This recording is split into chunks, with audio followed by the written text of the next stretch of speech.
गुरुर्ब्रह्मा गुरुर्विष्णु गुरुर्देवो महेश्वरः। गुरु साक्षात् परं ब्रह्म तस्मै श्री गुरवे नमः। रामं रामानुजं सीतां भरतं भरतानुजं सुग्रीवं वायुसूनं च प्रणमामि पुनः पुनः। नमोऽस्तु रामाय सलक्ष्मणाय देवी च तस्यै जनकात्मजाय। नमोऽस्तु रुद्रेन्द्रयमानिलेभ्यो नमोऽस्तु चन्द्रार्कमरुद्गणेभ्यः। नारायण नारायण नारायण नारायण। श्रीमद् वाल्मीकि रामायण युद्धकांड का प्रसंग चल रहा है। कल के प्रसंग में हम लोगों ने श्रवण किया भगवान राम और लक्ष्मण इंद्रजित के द्वारा जब नागपाश में बांध दिए गए तो गरुड़ के द्वारा जो उस बंधन से मुक्त हो गए, तो ये एक बहुत बड़ा आश्चर्य था रावण के लिए। अब रावण करता भी क्या, तो एक एक अपने जो खास थे योद्धा उनको क्रम से भेजा, और जब सभी मारे गए, यहाँ तक कि सेनापति प्रहस्त भी जब मार डाला गया, तब उसने ये निश्चय किया कि अब मुझे ही जाना पड़ेगा। 59वें अध्याय में वाल्मीकि जी ने वर्णन किया है कि रावण निकला है, रावण के साथ 9 उसके मंत्री, वो भी साथ में, ये सब योद्धा थे एक से एक बढ़कर। उसमें इंद्रजीत और निकुंभ का तो स्वयं रावण ने गिनाया। कुंभकर्ण तो अभी सोया हुआ है, प्रहस्त मर गया है, और ये स्वयं 5 योद्धा रावण के अनुसार ये ही 5 ऐसे हैं जो कि इस युद्ध में जीत हासिल कर सकते हैं। तो अब वो स्वयं ही प्रस्थान करता है लंका से। और जब भगवान ने पूछा कि ये कौन है और इसके साथ साथ ये सब कौन है, विभीषण जी ने एक एक श्लोक में 9 योद्धाओं का, मंत्रियों का परिचय दिया है, और उनमें इंद्रजित भी है और निकुंभ भी है। आगे के प्रसंग में ये वर्णन आया है, रावण का भी वर्णन किया। तो श्री राम ने विभीषण को इस प्रकार उत्तर दिया, अहो राक्षस राज रावण का तेज तो बहुत ही बढ़ा चढ़ा और देदीप्यमान। रावण अपनी प्रभा से, 27वें श्लोक में, रावण अपनी प्रभा से सूर्य की ही भांति ऐसी शोभा पा रहा है कि इसकी ओर देखना कठिन हो रहा है। तेजो मंडल से व्याप्त होने के कारण इसका रूप मुझे स्पष्ट नहीं दिखाई देता। तो ये तो स्थिति है, यानी भगवान राम स्वयं कह रहे हैं कि इतना इसका जो तेज है।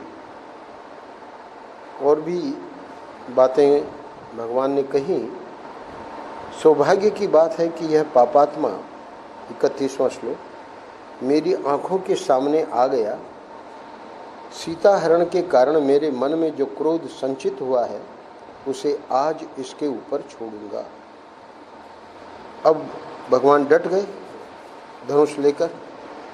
पर रावण क्या करता है, देखिए बुद्धिमानी रावण की, कि वो जो 9 मंत्री उसके साथ योद्धा आए थे, उनको कहता है कि तुम लोग निर्भय और सुप्रसन्न होकर नगर के द्वारों तथा राजमार्ग के मकानों की ड्योढ़ियों पर खड़े हो जाओ। यानी तुमको युद्ध में रहने की ज़रूरत नहीं है, युद्ध का तो मैं संभाल लूँगा। क्यों? क्योंकि वानर लोग मेरे साथ तुम सबको यहाँ आया देखकर इसे अपने लिए अच्छा मौका समझकर सहसा एकत्र होकर मेरी सूनी नगरी में, जिसके भीतर प्रवेश होना दूसरों के लिए बहुत कठिन है, घुस जाएंगे और इसे मथकर चौपट कर डालेंगे। तो मंत्रियों को सबको उसने लौटा दिया और रावण जैसे तिमिंगल यानी महामत्स्य पूरे महासागर को विक्षुब्ध कर देता है, उपमा देते हैं वाल्मीकि जी, उसी प्रकार समुद्र जैसी वानर सेना को विदीर्ण करने लगा। अब सबसे पहले सुग्रीव आते हैं और सुग्रीव जो है बड़ा भारी पर्वत शिखर उखाड़ कर और आक्रमण करते हैं रावण पे, पर ये तो बाणों से सब जो भी है टुकड़े टुकड़े कर दिए उस पर्वत शिखर का। अब उसने वृक्ष उठाया, उत्तम वृक्ष और शिखर वाला। 38वां श्लोक, वह महान शैल श्रृंग जब विदीर्ण होकर पृथ्वी पर गिर पड़ा, तब राक्षस लोक के स्वामी रावण ने महान सर्प और यमराज के समान एक भयंकर बाण का संधान किया और सुग्रीव को मौका नहीं दिया। ऐसा भयंकर बाण छोड़ा, 39वें श्लोक में कहते हैं कि उस बाण का वेग वायु के समान था, उससे चिंगारियां छूटती थी और प्रज्वलित अग्नि के समान प्रकाश फैलता था। इंद्र के वज्र की भांति भयंकर वेग वाले उस बाण को रावण ने रुष्ट होकर सुग्रीव के वध के लिए चलाया। रावण के हाथों से छूटे हुए उस बाण ने इंद्र के वज्र की भांति कांतिमान शरीर वाले सुग्रीव के पास पहुंचकर उसी तरह वेगपूर्वक उन्हें घायल कर दिया जैसे स्वामी कार्तिकेय की चलाई हुई भयानक शक्ति ने क्रौंच पर्वत को विदीर्ण कर डाला था। अब सुग्रीव अचेत हो गए हैं, आर्तनाद करके पृथ्वी पर गिर पड़े हैं और सुग्रीव को बेहोश हो घूमकर गिरा देख उस युद्ध स्थल में आए हुए सब राक्षस बड़े हर्ष के साथ सिंहनाद करने लगे। मंत्रियों को तो लौटा दिया, पर जो बाकी राक्षस थे रावण के साथ, उनको बड़ा हर्ष हुआ। अब ये जो वानर सेना में मुख्य थे, गवाक्ष, गवय, सुषेण, ऋषभ, ज्योतिर्मुख, नल, ये विशालकाय वानर पर्वत शिखरों को उखाड़कर राक्षस राज रावण पर टूट पड़े। रावण करता क्या है, अकेला सब बाण अपने बाण समूहों द्वारा उस भयंकर वानर सेना को आच्छादित कर दिया। वो जो भी फेंकते थे उस सबको काट देता था। रावण के बाणों से पीड़ित और डरे हुए वीर वानर उसकी मार खा खा कर जोर जोर से चित्कार करते हुए धराशायी होने लगे। अब भगवान करे भी तो क्या करे वानर, तो स्वाभाविक है कि रावण के सहायकों से पीड़ित होकर बहुत से वानर शरणागत वत्सल भगवान श्री राम की शरण में गए। तब धनुर्धर महात्मा श्री राम सहसा धनुष लेकर आगे बढ़े और जैसे ही आगे बढ़े उसी समय लक्ष्मण जी ने उनके सामने आकर हाथ जोड़कर उनसे ये वचन कहे, हे आर्य, इस दुरात्मा का वध करने के लिए तो मैं ही पर्याप्त हूँ। हे प्रभु, आप मुझे आज्ञा दीजिए, मैं इसका नाश कर डालूंगा। लक्ष्मण की बात सुन के भगवान कहते हैं, अच्छा लक्ष्मण जाओ, किंतु सावधान कर रहे हैं, संग्राम में विजय पाने के लिए पूर्ण प्रयत्नशील रहना, क्योंकि रावण महान बल विक्रम से संपन्न है। यह युद्ध में अद्भुत पराक्रम दिखाता है। रावण यदि अधिक कुपित होकर युद्ध करने लगे तो तीनों लोकों के लिए इसके वेग को सहन करना कठिन हो जाएगा। तो तुमको क्या करना है, तुम युद्ध में रावण के छिद्र देखना, उसकी कमजोरियों से लाभ उठाना और अपने छिद्रों पर भी दृष्टि रखना, कहीं शत्रु उनसे लाभ न उठाने पाए। एकाग्र चित्त हो, पूरी सावधानी के साथ अपनी दृष्टि और धनुष से भी आत्मरक्षा करना।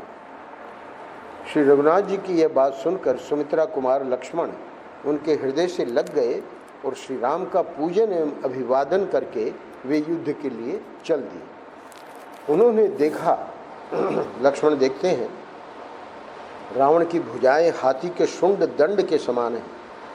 उसने बड़ा भयंकर एवं दीप्तिमान धनुष उठा रखा है और बाण समूहों की वर्षा करके वानरों को ढकता तथा उनके शरीरों को छिन्न भिन्न किए डालता है।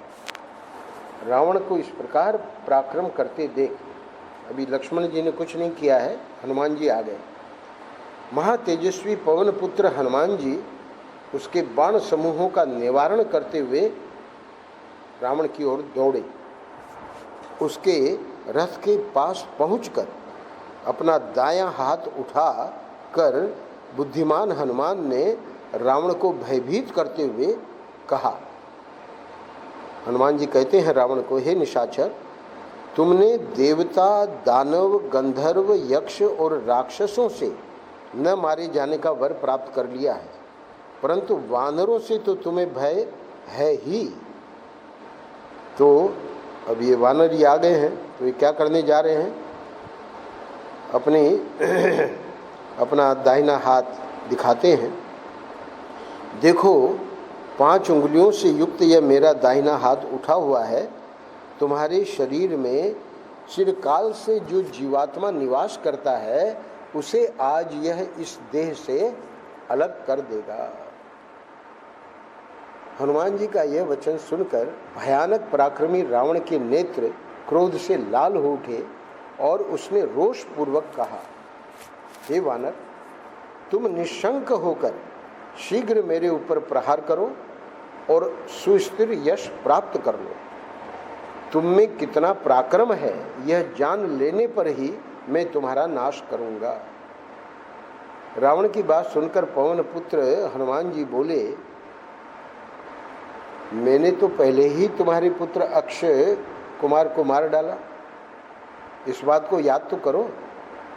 उनके इतना कहते ही, अब देखिए, वो जैसी अक्षय कुमार की याद आई, बल विक्रम संपन्न महातेजस्वी राक्षस राज रावण ने उन पवन कुमार की छाती में एक तमाचा जड़ दिया।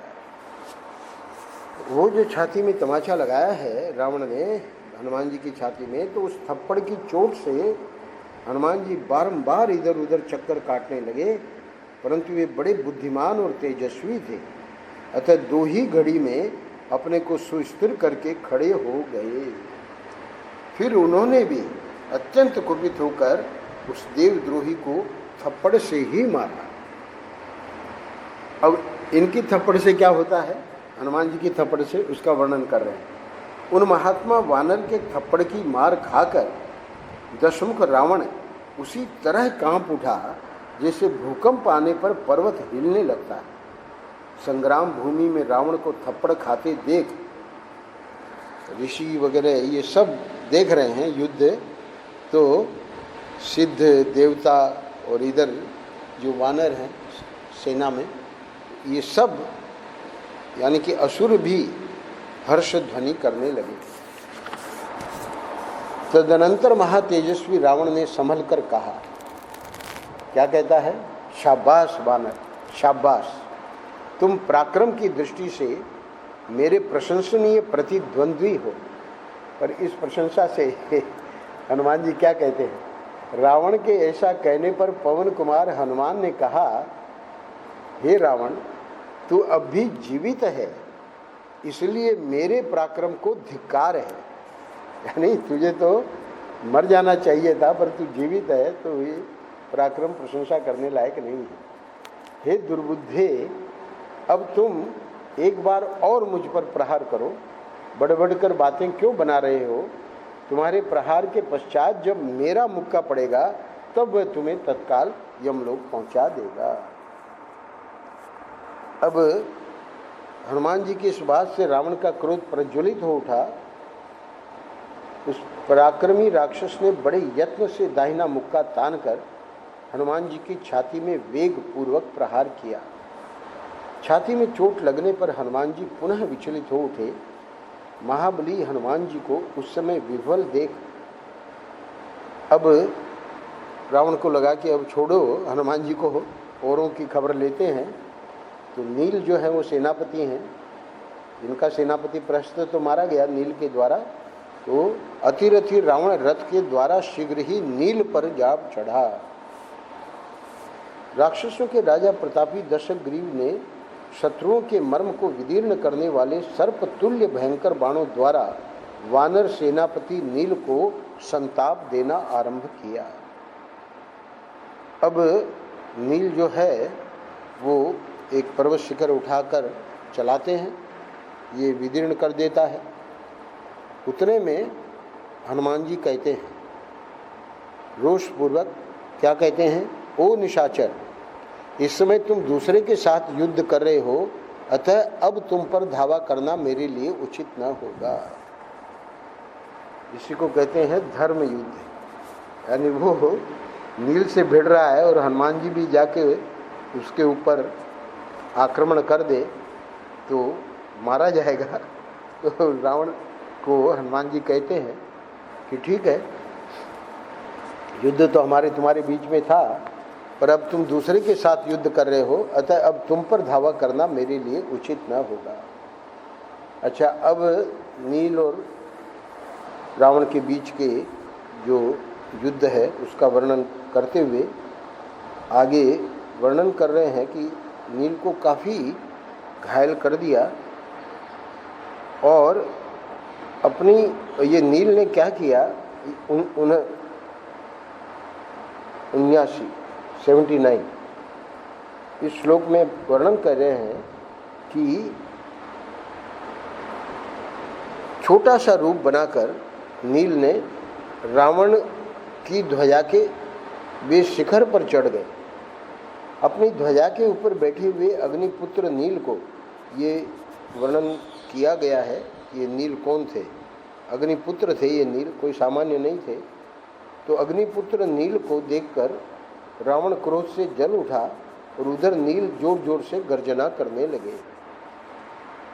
अच्छा, अब नील बड़ी माया कर रहे हैं। नील को कभी रावण की ध्वजा पर, कभी धनुष पर, कभी मुकुट पर बैठा देख श्री राम, लक्ष्मण और हनुमान जी को भी बड़ा विस्मय हुआ। यानी ये जो सेनापति है इसमें कितना पराक्रम है, ये तीनों ने देखा। अब नील अपनी कला दिखा रहा है। वानर नील की वह फुर्ती देखकर महातेजस्वी रावण को भी बड़ा आश्चर्य हुआ और उसने अद्भुत तेजस्वी आग्नेयास्त्र हाथ में लिया। ये आग्नेयास्त्र जो है ये तो मारे बिना छोड़ेगा नहीं, पर अब ये चूंकि अग्निपुत्र है तो आग्नेयास्त्र भी फेल हो जाएगा। नील की फुर्ती से रावण को घबराया हुआ देख हर्ष का अवसर पाकर सब वानर बड़ी प्रसन्नता के साथ किलकारियां भरने लगे। उस समय वानरों के हर्षनाद से रावण को बड़ा क्रोध हुआ, साथ ही हृदय में घबराहट छा गई, इसलिए वह कर्तव्य का कुछ निश्चय नहीं कर सका। तदनंतर निशाचर रावण ने आग्नेयास्त्र से अभिमंत्रित बाण हाथ में लेकर ध्वज के अग्रभाग पर बैठे हुए नील को देखा। देखकर महातेजस्वी राक्षस राज रावण ने उनसे कहा, हे वानर, तुम उच्च कोटि की माया के साथ ही अपने भीतर बड़ी फुर्ती भी रखते हो। प्रशंसा करता है, हे वानर, यदि शक्तिशाली हो तो मेरे बाण से अपने जीवन की रक्षा करो। अब ये आग्नेयास्त्र को छोड़ने जा रहा है। यद्यपि तुम अपने पराक्रम के योग्य ही भिन्न भिन्न प्रकार के कर्म कर रहे हो, तथापि मेरा छोड़ा हुआ दिव्यास्त्र प्रेरित बाण जीवन रक्षा की चेष्टा करने पर भी तुम्हें प्राणहीन कर देगा। रावण को पूरा पक्का पता है कि अब ये सेनापति समाप्त हो जाएगा। ऐसा कहकर महाबाहु राक्षस राज रावण ने आग्नेयास्त्र युक्त बाण का संधान करके उसके द्वारा सेनापति नील को मारा। उसके धनुष से छूटे हुए उस बाण ने नील की छाती पर गहरी चोट की। वे उसकी आंच से जलते हुए सहसा पृथ्वी पर गिर पड़े। वाल्मीकि जी वर्णन करते हैं, यद्यपि नील ने पृथ्वी पर घुटने टेक दिए, तथापि पिता अग्निदेव के महात्म्य से और अपने तेज के प्रभाव से उनके प्राण नहीं निकले। वानर नील को अचेत हुआ देख अब भगवान राम को रोक के लक्ष्मण आ गए थे, पर इधर हनुमान जी और नील ये सब डटे हुए थे। अब जब नील भी धराशायी हो गया, अब लक्ष्मण जो है गंभीर ध्वनि करने वाले रथ के द्वारा, रावण का जो रथ था बड़ा गंभीर ध्वनि कर रहा था, तो इन्होंने, रावण ने क्या किया, कि अब सुमित्रा कुमार लक्ष्मण पर ही धावा कर दिया। युद्ध भूमि में सारी वानर सेना को आगे बढ़ने से रोककर वह लक्ष्मण के पास पहुंच गया रावण, और प्रज्वलित अग्नि के समान सामने खड़ा होकर प्रतापी राक्षस राज रावण अपने धनुष की टंकार करने लगा। अब संवाद होता है दोनों के बीच में। उस समय अपने अनुपम धनुष को खींचते हुए रावण से उदार शक्तिशाली लक्ष्मण ने कहा, हे निशाचर राज, समझ लो मैं आ गया, अतः अब तुम्हें वानरों के साथ युद्ध नहीं करना चाहिए। लक्ष्मण की यह बात गंभीर ध्वनि से युक्त थी और उनकी प्रत्यंचा से भी भयानक टंकार ध्वनि हो रही थी। उसे सुनकर युद्ध के लिए उपस्थित हुए सुमित्रा कुमार के निकट, जो राक्षसों के राजा निकट जाकर राक्षसों के राजा रावण ने रोषपूर्वक कहा। क्या कहता है रावण? हे रघुवंशी राजकुमार, सौभाग्य की बात है कि तुम मेरी आंखों के सामने आ गए। तुम्हारा शीघ्र ही अंत होने वाला है, इसीलिए तुम्हारी बुद्धि विपरीत हो गई है। अब तुम मेरे बाण समूहों से पीड़ित हो इसी क्षण यमलोक की यात्रा करोगे। सुमित्रा कुमार लक्ष्मण को उसकी बात सुनकर कोई आश्चर्य नहीं हुआ। रावण के दांत बड़े ही तीखे और उत्कट थे। वह जोर जोर से गर्जना कर रहा था। उस समय सुमित्रा कुमार ने उससे कहा, हे राजन, महान प्रभावशाली पुरुष तुम्हारी तरह केवल गर्जना नहीं करते हैं, कुछ पराक्रम करके दिखाते हैं। हे पापाचार्यों में अग्रगण्य रावण, तुम तो झूठे ही डींग हाँकते हो। लक्ष्मण कहते हैं, हे राक्षस राज, तुमने सूने घर से जो चोरी चोरी एक असहाय नारी का अपहरण किया, इसी से मैं तुम्हारे बल, वीर, प्रताप और पराक्रम को अच्छी तरह जानता हूँ। इसीलिए हाथ में धनुष बाण लेकर सामने खड़ा हूँ। आओ युद्ध करो, व्यर्थ बातें बनाने से क्या होगा। उनके लक्ष्मण के ऐसा कहने पर कुपित हुए राक्षस राज ने उन पर सुंदर पंख वाले 7 बाण छोड़े, परंतु लक्ष्मण ने सोने के बने हुए विचित्र पंखों से सुशोभित और तेज धार वाले बाणों से उन 7 बाणों को काट दिया। अब दोनों के बीच में युद्ध होता है और वाल्मीकि जी वर्णन कर रहे हैं कि श्री राम के छोटे भाई लक्ष्मण विचलित नहीं हुए, हालांकि वो बहुत से बाण छोड़ रहा था। उन्होंने अपने धनुष से बाणों की भयंकर वर्षा की लक्ष्मण जी ने, और शूर, अर्धचंद्र, उत्तम करणी तथा भल्ल जाति के बाणों द्वारा रावण के छोड़े हुए जितने बाण थे उन सबको काट डाला। अब जब रावण ने देखा कि मेरे सब बाण निष्फल हो गए, तो रावण लक्ष्मण की फुर्ती से आश्चर्यचकित रह गया। अब उन पर पुनः तीखे बाण छोड़ने लगा। अच्छा, अब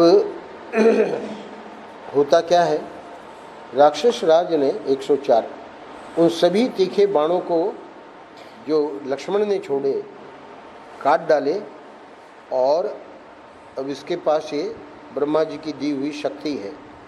उससे अभिमन्यु शक्ति, यानी एक तो जैसे कर्ण को शक्ति मिली थी, पर वो जो इंद्र के द्वारा दी गई थी वो एक ही का प्राण ले सकती थी, पर ये ब्रह्मा जी का जो रावण को वरदान था, वो शक्ति को अभिमंत्रित करके जिस बाण को चलाएगा तो वही शक्ति युक्त हो जाएगा। तो ये करता क्या है, ब्रह्मा जी के दिए हुए कालाग्नि के समान तेजस्वी बाण से लक्ष्मण जी के ललाट पर चोट की। रावण के उस बाण से पीड़ित हो, अभी शक्ति आगे चलाएगा, अभी तो ब्रह्मा जी का जो दिया हुआ बाण कालाग्नि जैसा था उसको चलाया, पहले ललाट पर लगा और बाण से पीड़ित हो लक्ष्मण जी विचलित हो उठे। उन्होंने हाथ में जो धनुष ले रखा था उसकी मुट्ठी ढीली पड़ गई। फिर उन्होंने बड़े कष्ट से होश संभाला और देवद्रोही रावण के धनुष को काट दिया। अब ये तो धनुष बहुत रखे होते हैं, एक धनुष कट गया, दूसरा धनुष उठा लेता है। धनुष कट जाने पर रावण को लक्ष्मण ने 3 बाण मारे जो बहुत ही तीखे थे। उन बाणों से पीड़ित हो अब इधर लक्ष्मण ने जो 3 बाण मारे हैं, अब उसको ख्याल आता है कि अब इसको शक्ति से ही मारना चाहिए। तो रावण व्याकुल हो गया और बड़ी कठिनाई से वह फिर सचेत हो सका। जब धनुष कट गया और बाणों की गहरी चोट खानी पड़ी, तब रावण का सारा शरीर मेदे और रक्त से भीग गया। उस अवस्था में उस भयंकर शक्तिशाली देवद्रोही राक्षस ने युद्ध स्थल में ब्रह्मा जी की दी हुई शक्ति उठा ली। वह शक्ति धूम युक्त अग्नि के समान दिखाई देती थी और युद्ध में वानरों को भयभीत करने वाली थी। राक्षस राज के राक्षसों के स्वामी रावण ने वह जलती हुई शक्ति बड़े वेग से सुमित्रा कुमार पर चलाई। अपनी ओर आती हुई उस शक्ति पर लक्ष्मण ने अग्नितुल्य तेजस्वी बहुत से बाणों तथा अस्त्रों का प्रहार किया। लक्ष्मण कोई कम नहीं थे, फिर भी वह शक्ति दशरथ कुमार लक्ष्मण के विशाल वक्षस्थल में घुस गई। इतना प्रयास करने पर भी वो शक्ति रुकी नहीं और रघुकुल के प्रधान वीर लक्ष्मण यद्यपि बड़े शक्तिशाली थे, तथापि उस शक्ति से आहत होकर पृथ्वी पर गिर पड़े और जलने से लगे। उन्हें विफल हुआ देख अब रावण क्या करेगा, इसको उठा के लंका ले जाते हैं। तो राजा रावण सहसा उनके पास जा पहुंचा और उनको वेगपूर्वक अपनी दोनों भुजाओं से उठाने लगा। जिस रावण में देवताओं सहित हिमालय, मंदराचल, मेरुगिरी अथवा तीनों लोकों को भुजाओं द्वारा उठा लेने की शक्ति थी, वही रावण भरत के छोटे भाई लक्ष्मण को उठाने में समर्थ न हो सका। ब्रह्मा की शक्ति से छाती में चोट खाने पर भी, ये 112वां श्लोक ध्यान से सुनिएगा, ब्रह्मा की शक्ति से छाती में चोट खाने पर भी लक्ष्मण जी ने भगवान विष्णु के अचिंत्य अंश रूप से अपना चिंतन किया। इसे तो शेषा अवतार हैं, पर यहाँ विष्णु के अंश ही हैं, तो विष्णु का अचिंत्य अंश में हूँ, इस प्रकार जब चिंतन किया तो होता क्या है, अतः देव शत्रु रावण दानवों का दर्प चूर्ण करने वाले लक्ष्मण को अपनी दोनों भुजाओं में दबाकर हिलाने में भी समर्थ न हो सका। इसी समय क्रोध से भरे हुए वायुपुत्र हनुमान जी रावण की ओर दौड़े और अपने वज्र सरीखे मुक्के से रावण की छाती में मारा। उस मुक्के की मार से राक्षस राज रावण ने धरती पर घुटने टेक दिए। वह कांपने लगा और अंततो गत्वा गिर पड़ा। उसके मुख, नेत्र और कानों से बहुत सा रक्त गिरने लगा और वह चक्कर काटता हुआ रथ के पिछले भाग में निश्चेष्ट होकर जा बैठा। वह मूर्छित होकर अपनी सुध बुध खो बैठा। वहाँ भी वह स्थिर न रह सका, तड़पता और छटपटाता रहा। सम्रांगण में भयंकर पराक्रमी रावण को अचेत हुआ देख ऋषि, देवता, असुर और वानर हर्षनाद करने लगे। अब लक्ष्मण चूंकि गिरे हुए हैं तो उनको उठाकर ले जाना जरूरी है। तो इसके पश्चात तेजस्वी हनुमान रावण पीड़ित लक्ष्मण को दोनों हाथों से उठाकर श्री रघुनाथ जी के निकट ले आए।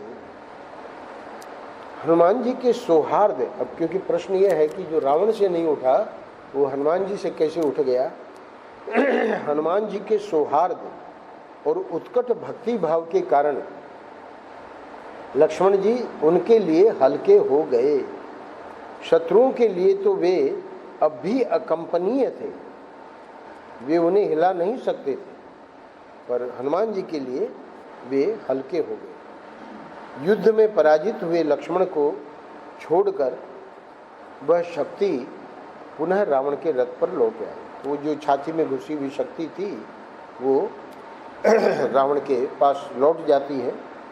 थोड़ी देर में होश में आने पर महातेजस्वी रावण ने, इधर रावण भी अचेत था और इधर चूँकि शक्ति लौट गई तो लक्ष्मण जी जो हैं वो चेत में आ जाते हैं। रावण भी थोड़े समय के बाद जब होश में आया तो फिर विशाल धनुष उठाया और पैने बाण हाथ में लिए। शत्रुसूदन लक्ष्मण जी भी भगवान विष्णु के अचिंतनीय अंश रूप से अपना चिंतन करके स्वस्थ और निरोग हो गए। पर यहाँ अब भगवान को लगता है कि मुझे ही जाना पड़ेगा। वानरों की विशाल वाहिनी के बड़े बड़े वीर मार गिराए गए। यह देखकर रणभूमि में रघुनाथ जी ने रावण पर धावा किया। अब भगवान राम और रावण के बीच में युद्ध होता है। उस समय हनुमान जी ने उनके पास आकर कहा, क्योंकि ये तो रथ पर है और भगवान जो हैं वो चल के युद्ध कर रहे हैं, तो हनुमान जी ने बहुत अच्छा सुझाव दिया है। हनुमान जी ने भगवान के पास आकर कहा, हे प्रभु, जैसे भगवान विष्णु गरुड़ पर चढ़कर दैत्यों का संहार करते हैं, उसी प्रकार आप मेरी पीठ पर चढ़कर इस राक्षस को दंड देवें। पवन कुमार की कही हुई यह बात सुनकर श्री रघुनाथ जी सहसा उन महाकपि हनुमान की पीठ पर चढ़ गए। महाराज श्री राम ने सम्रांगण में रावण को रथ पर बैठे देखा। उसे देखते ही महातेजस्वी श्री राम रावण की ओर उसी प्रकार यानी हनुमान जी दौड़े तो जैसे कुपित हुए भगवान विष्णु अपना चक्र उठाए विरोचन कुमार बलि पर टूट पड़े थे। उपमा दे रहे हैं।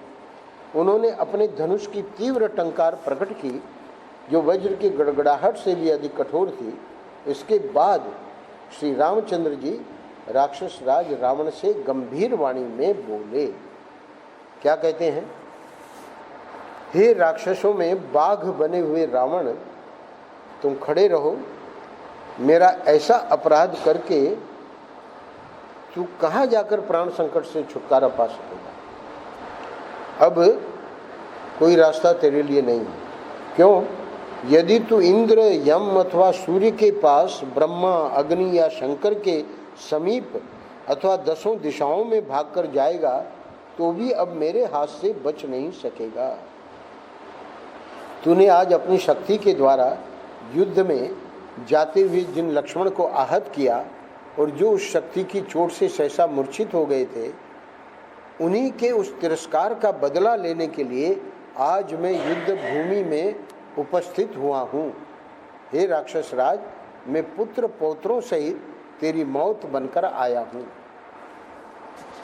भगवान राम कहते हैं कि हे रावण, तेरे सामने खड़े हुए इस रघुवंशी राजकुमार ने ही अपने बाणों यानी अपने लिए कह रहे हैं, अपने बाणों द्वारा जनस्थान निवासी उन 14,000 राक्षसों का संहार कर डाला था। उसको याद दिला रहे हैं, जो अद्भुत एवं दर्शनीय योद्धा थे और उत्तमोत्तम अस्त्र शस्त्रों से संपन्न थे। यानी अब तेरा पाला उसी से पड़ा है। हमने अकेले ने 14,000 तुम्हारे जो थे राक्षस। श्री रामचंद्र जी की यह बात सुनकर महाबली राक्षस राज रावण महान क्रोध से भर गया।